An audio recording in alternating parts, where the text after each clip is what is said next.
All right, Dragon's Dogma, finally. I'm pretty late on this one, I have to say. But I mean, the short version is that I like it overall. And you can tell this is a game that was made, that was conceived more than 10 years ago at this point. It's very gameplay focused, snappy, fun, made with passion and creativity. All things that that most games made today are not. So just to say it straight, because I like to say things straight. Fundamentally, it's an action RPG, and it's a genre I've always enjoyed, to be honest. I remember the first game ever in this genre I did play was Wonder Boy in Monster World in the arcades back in the day. We're talking about when I was like 7 years old, more or less. The game has an open world structure for the most part. It's not completely seamless, but it's made of big areas that are connected with some smaller areas and loading screens. So I mean, it's pretty much the usual for what it was on 360 and PS3, for what open world games were on those consoles. At the beginning, you choose your class, or how this game calls them, your vocation. Both your main character and your pawn, which is one of the peculiarities of this game, the pawns. You can have up to 3 with you, and they're pretty much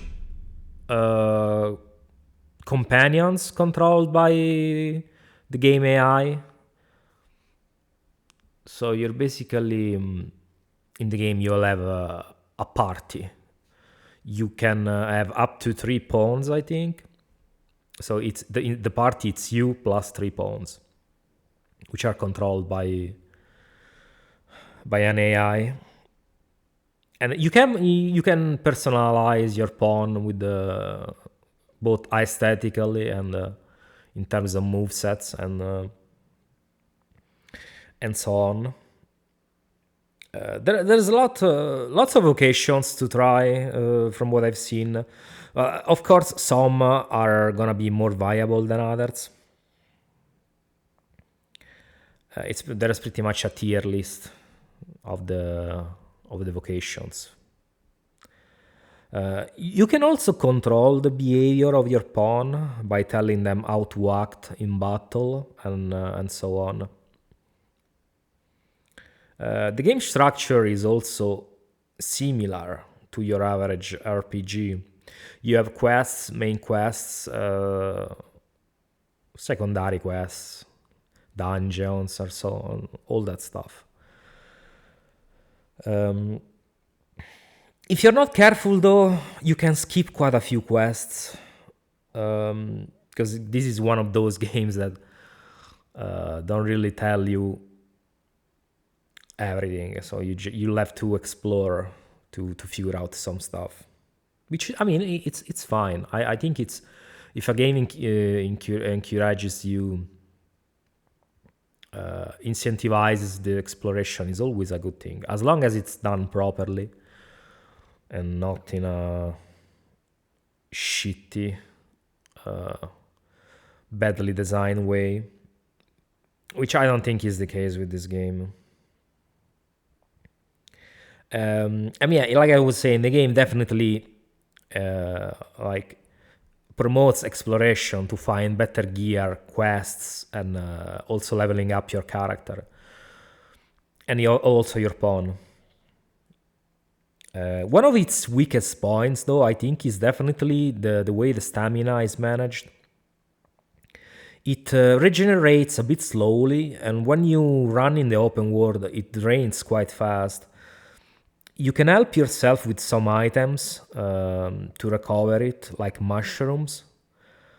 But honestly, it feels quite annoying, in my opinion. It would have been better if it regenerated faster during like exploration, so when you're not in combat, because otherwise it makes things tedious. And the same with the way the weight's managed. The more you carry, the slower you'll be, which I also think impacts the stamina regeneration. So the more stuff you carry, the heavier will be, and the slower your stamina will regenerate. I think I'm not 100% sure on this one, but it's most likely the case, I think.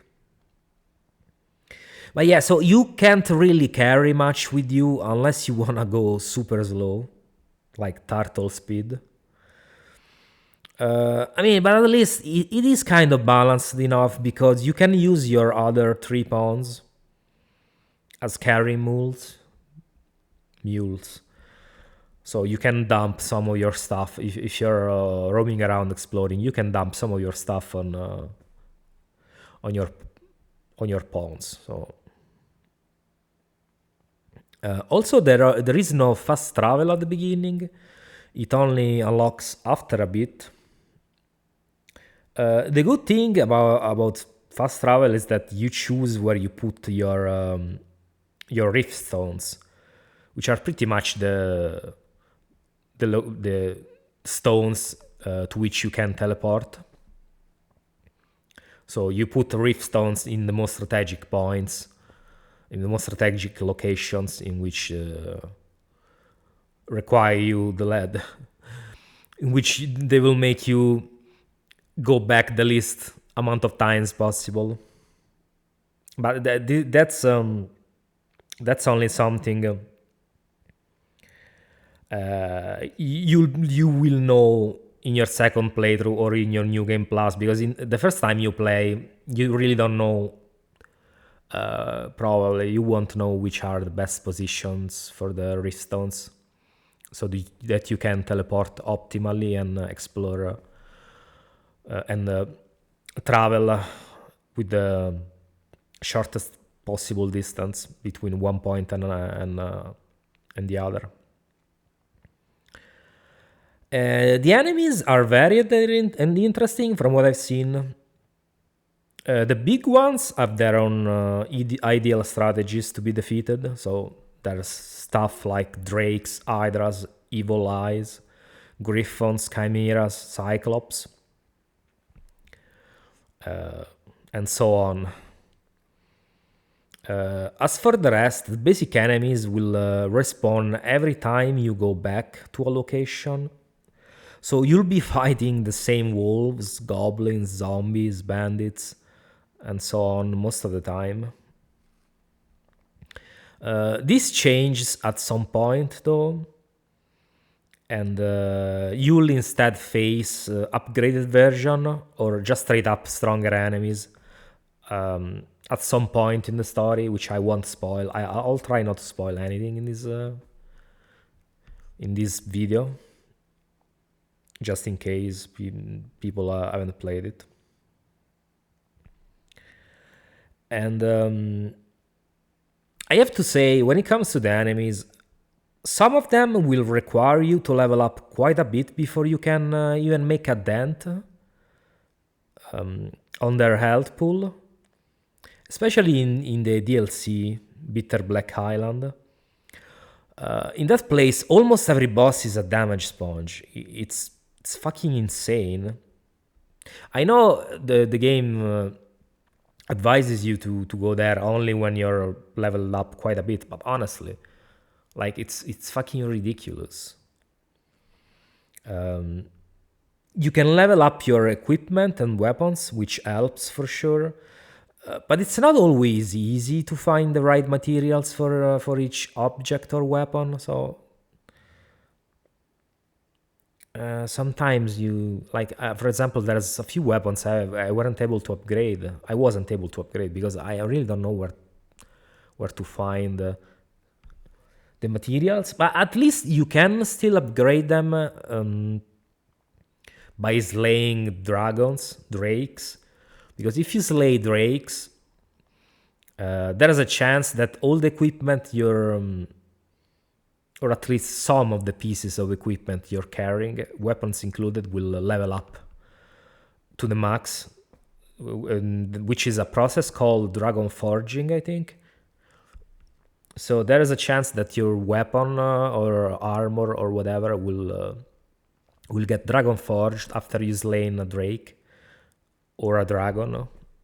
So you won't need to upgrade it, like with materials.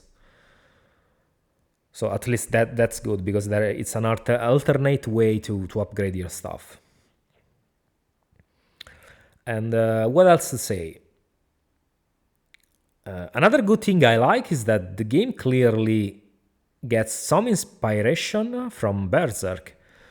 There's characters like Mercedes, which are not subtly inspired by Berserk characters. For example, Mercedes herself is clearly inspired by Casca. And I think the Duke is inspired by the... I don't remember what the guy's name is, but the Emperor in Berserk wanted to fuck his daughter. And then after he finds out that Griffith fucked his daughter, he has it incarcerated. That guy, I don't remember. But yeah, how his name. But he's the Emperor. But yeah, I think the Duke is based on him. And it also has the Hawk's armor. There's also the Hawk's armor in the game, I think, at least. Or maybe even the Dragon's Lair. But I'm not sure about that one. Also, there is a simplistic, quite simple romance system. So you'll be able to get together with one of the romanceable characters at some point. But it is hard to choose the one you want, because it is easy to make everyone fall in love with you. And I think the game considers the last one you talk to your final choice. So it's, I don't know, it's a bit confusing in that sense. So you have to come up with some shenanigans, like making the ones you don't want to get together with you, to make them hate you, I think. I don't know. Overall, I like the world as well. The world feels not too big, but also not too small. I think it's the right...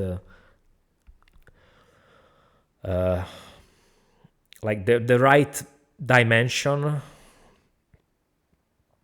The map is big enough that it's not frustrating going from one point to another. Even if you go on foot, it's not bad.